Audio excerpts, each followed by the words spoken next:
introduction, tell you a little bit about Toronto Crew and the Scholarship Committee, and then we'll get started. So welcome, we're really happy to have this beautiful space. We're so thankful for the hospitality. You've been amazing and accommodating everything, so thank you so much. Just a quick intro, I'll do an intro to Toronto Crew.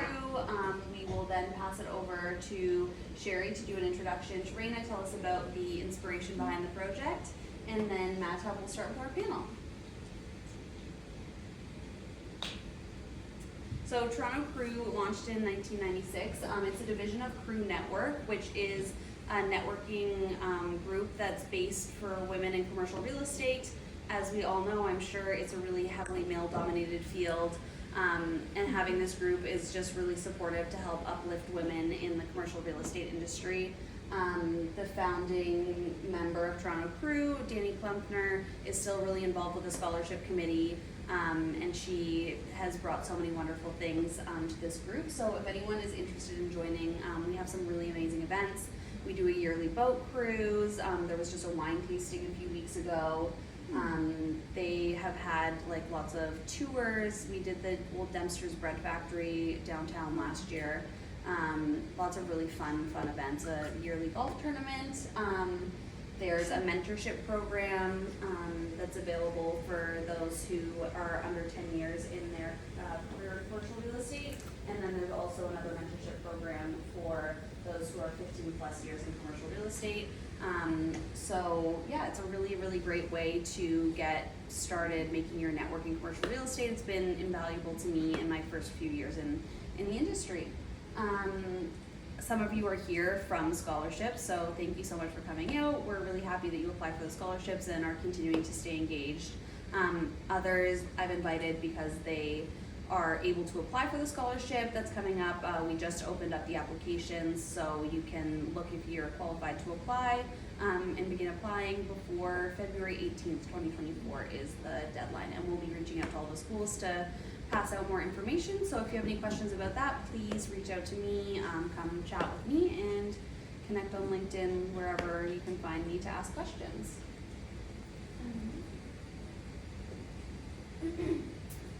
We give out $25,000 a year in scholarships, and then the top 5 winners also get free memberships to Toronto Crew. So that's how I got started with Toronto Crew, and they hooked me from there. So I've been a member since I started my career in 2020. And then I will pass it over to Sherry to tell us a little bit about Reina and the inspiration behind the project. As you can see, it's going to be a very beautiful development, and we're excited to see the future of Reina. Sure. Thank you for being here. And thank you for all the work you guys are doing, obviously. Helping other women, which is the reason why we started Reina. So first of all, Taya, my partner, was supposed to be here, but she unfortunately had to deal with a family emergency, so she's not here. So I'm going to take on the role of introducing the project.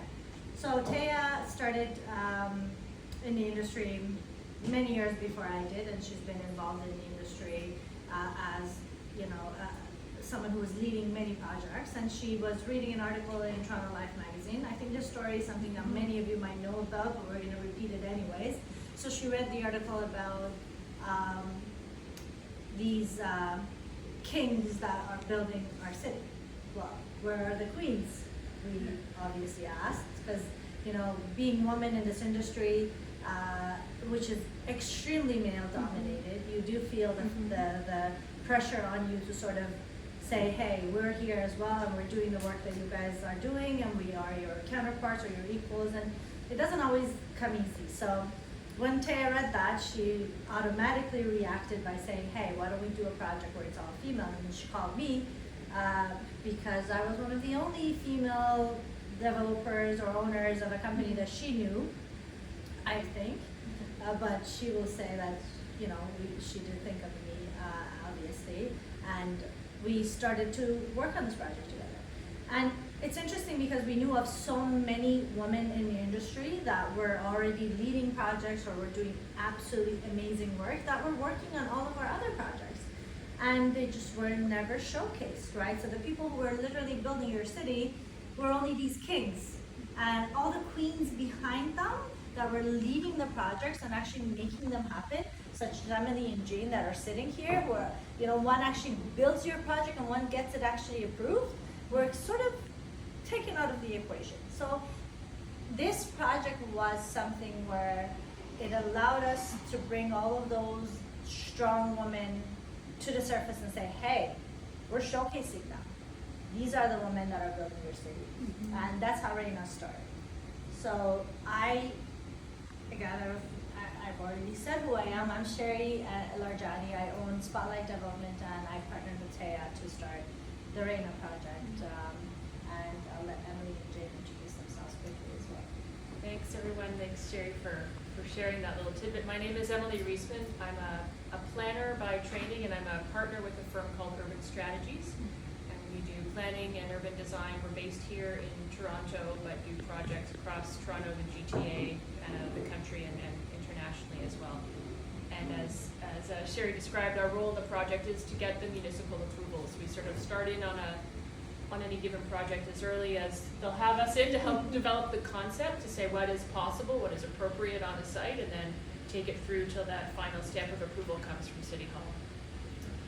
And I'm Jane Almey. I'm one of the managing partners at Bluescape Construction Management, and we have the privilege to be the construction manager at the Reina Condo.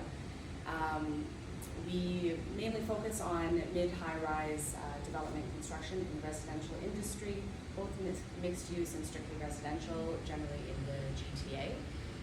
And as almost a bookend to Emily, we stay well involved for most of the project, but really our focus is on preparing for construction, and then obviously building the building and finishing up and having it ready for people to move in. Can you tell us a little bit about how you decided to choose this career, and what was your inspiration for becoming who you are today? And as you can see, everyone on the panel, we have a great variety of different career options that we have in real estate. You can be a developer, urban planner, construction project manager, interior designer, PR firm, finance. There are so many different options to be involved in the world of real estate. It would be interesting to know how you chose your involvement in this stream. I am an architect by education, not in a way certified, but I couldn't go through more education. So it was enough for me. But when I studied architecture, I always thought of this. So my idea of an architect was this person who designs and builds these beautiful structures all around the city, and that I'm going to get out of university and start designing these crazy structures and have them built. My world sort of crashed at the beginning of my career when I started working for an architectural firm, when they said, hey, you're here to take my designs and put them in CAD, and we'll call you an architectural designer. So I think it was the most miserable time of my life, because I was sitting in front of the computer putting stuff in the CAD, and let's just say I wasn't so good at CAD, because I'm so much of a hands-on person that I didn't really wanted to learn how to put stuff in computers. And so I saw my sort of dreams crashing down and saying, hey, being an architect is this, until you get to a point where you design and you see your projects get built. So I think I got lucky, because the frustration that I had about being in that industry, but also having the love and the passion for what I do now, sort of gave my family, my father-in-law, the idea that I might actually be capable of doing more than that. So he said, I'll invest in you, and I'll let you do a single family home. You go, get started and do it, and if you do a good job, then, we'll talk. And my father called me and said, hey, don't worry about losing any money. If you lose anything, I'll cover you. Just go ahead and do it. I'm like, thanks for the words of confidence, but I appreciated it, because it was something that I had to at least count on. And I started building this one single family home I bought the land, I designed it. So for the first time in my life, I was actually designing something that was going to get built. And I was the site cleaner, mover, supervisor, owner, absolutely everything. Which gave me a lot of experience because, you know, I also learned how to take advantage because, you know, at some point in time when I was doing construction, I was also 9 months pregnant and I was trying to move drywalls and then the guys were like, oh, no, don't do that. I'm like, oh, okay, you guys can do it. Because they were just, you know, they would see a pregnant woman trying to move stuff and they're like, okay, well, no, maybe we should do it. Because if you tell them, they wouldn't do it. So you have to actually show them that you're actually going to do it so that they'll actually start doing it. So that's how I started in this profession, and then I started to grow myself. So I made sure that the first project goes smoothly, I make some profit, I took that, I put it into another project, then I educated myself through the city hall. As crazy as that sounds, I have no urban planning background. I didn't even know what that is. Up until I went to the city at the counter every day and I said, hey, I have a piece of property, what can I do with it? And they're like, you gotta look at this, and there's an official plan, and there's zoning. And I was like, okay, cool. So I literally went through the education at the city hall, and I started to look at properties with a better eye, because the moment you understand what the possibilities could be with a piece of land, you open yourself to so much more opportunities. And that's how I bought more properties, invested, made money, kept the money, never gave it back, and I said I'll reinvest it, and then I, you know, got to where Reina was, and you know, I still keep on doing it. So that's how I started the industry. That's amazing, from scratch. From scratch, yes. That's awesome. And was your first property in Toronto or? Oh yeah, it was on a street called Talbot Road, and I bought the property from an old guy who was shoveling the snow in his driveway. He was very old, so I went there, and at that time we didn't have these crazy multiple offer things. I sound old when I say that, but we didn't really have them because nobody was crazy enough to go for a multiple offer. But there was another person that was trying to buy it, so I kind of lied. I went to the guy and I said, hey, me and my husband are starting our life and I love this house. And he's like, I am looking to sell this to a family who's gonna live here. And they ended up selling me that house. He ended up selling me that house, and that's where I got started. So it was at Yonge and Finch, but it was Finch West. At that time, everybody was going to, again, another thing I love to do is to go against where everybody is going. I like to go exactly the opposite. So everybody was in Willowdale East. I went into Willowdale West, where everybody's like, why are you there? Nobody would pay that money for that property. But I thought because nobody's there, and because I'm building something that's new and fresh, then there might be more appetite for it. So that was my thinking, and that's where I started. That was my first project. Awesome. How about you, Emily? How did you start? I studied civil engineering as my undergrad. I thought that I was going to build beautiful bridges. So very much the same thing. And then I realized that's not likely to happen anytime soon. Also, I wasn't great at the, structural engineering part of the whole undergrad degree. But part of that sort of broad degree also exposed me to transportation engineering, which was sort of a gateway into transportation planning, when I sort of also learned about urban planning more generally, and that was sort of my trajectory. So following undergrad, much less interesting story than Sherry's, I learned that planning existed in about year 4 of a 5-year undergrad, decided that's what I wanted to do, was more my bag, and did a master's in planning at U of T. Following graduation, I had a good on-the-fly education in what policy actually is. So I went from an engineering degree where me and numbers and Excel tables were really, really good friends, but stuff that's like government action and policy and the influence of politics, that was something that happened on the other side of campus in the Arts and Science building, and I did not go there. So when I came to do my master's, and I was surrounded by people who had this sort of social science background, I was so out of my depth, and I got by.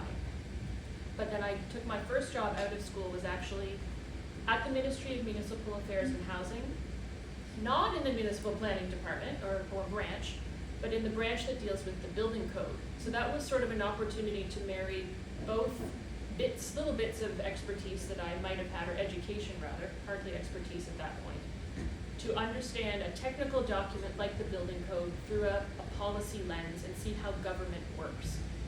But to be honest, I was miserable there. I thought that there were lots of neat things that could be done, but the pace of government and its glacial pace didn't sit well with my young go-get-em attitude. And I applied for another job at a consulting firm, and that's where I've been for 18 years.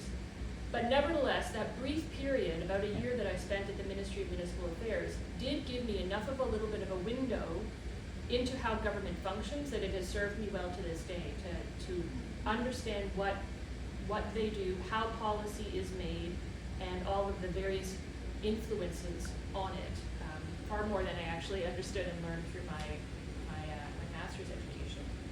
So that's how I came to this career, and I've been at the same firm for a very long time, and I know that's not typical these days, but nevertheless, it's something that has continued to appeal to me because of the constant change. There's never a day that is the same as the day before. The range of projects that I get to work on are always changing, from learning, having to understand how hospitals work at one point in my career, to now I'm helping to master plan a 500-acre new community on the site of an airport, to amazing projects like the one that Sherry and Taya put together for Reina. And every single one, big or small, requires its own approach to problem solving, and that's what keeps me constantly interested. What's the special route through the needle that we have to thread to get this one from Sherry's idea into Jane's portfolio? Over to you. So my start was very similar to Emily's. I went to school for civil engineering. I went to school at Waterloo, so I don't know if anybody knows, but Waterloo has a very well-developed co-op program, which was a huge benefit. So you do a lot of placements throughout your undergrad degree, and I think that the concept for them was you can try to figure out what is your career path going to be. You get some work experience, and you can kind of figure out, oh, I love this, I love that. And for me, it was definitely, I figured out what I did not like. I worked for municipalities, I hated it. It was just a ball of red tape, and you sat there and you felt like you did nothing. Whatever you did one day, it went nothing the next day. I worked for numerous consulting firms, and it felt a lot like Sherry's experience was, which was you come and you do the same thing day in, day out, and like everybody who goes to school, I had grand ideas that I was going to be involved in these massive city-altering projects, and instead you're doing a lot of the same thing. So I was lucky enough that I did have a couple of placements where I realized that project management is kind of a little bit more interesting. I'm much more drawn to what it is that you do in project management. And for me, I was extremely lucky that when I finished school, it was right around the time that the economy was recovering from the 2008 recession, and the condo industry in Toronto and the GTA was absolutely just about to explode. So I was very lucky at that time to fall upon an incredibly small firm of 3 people called Bluescape Construction Management, and was hired right out of school and has been there ever since. And I've been lucky enough to participate in the involvement of what Bluescape has become, which is obviously a much larger firm, managing much larger projects and many more projects. And in some ways, you've kind of been able to do what it is that you wanted to do, but definitely not from the aspect of what your education kind of was guiding you into. So that's kind of my trajectory. It's a significantly shorter story. That's awesome. I also studied civil engineering. No way. There's 3 of us. I see the rings. And none of us are practicing engineering, so that says something. I know many of you around. My husband and all of his friends all just, you guys wear this just so that you can show off, right? Yes. So you're smarter than the rest of us. It's like a secret code, you know? Yeah, like we're smarter. And what's your favorite part about your role today, and specifically what you do on this project? And I'll just add one thing, that this project isn't something that the team has dreamt up. It's actually under construction. It's happening. Oh yeah. And when is the completion date then? It's like the most intense question. The hope is that we will be starting to occupy realistically probably the very beginning of 2025. We like to have a couple of people in before the holidays, but I think realistic is early 2025, so. Great Christmas gift. Yeah. A new condo. We'll tell all our parents about it. And before we move on, I forgot to introduce the video that was put together, so why don't, I think this is a good time to show the progress video.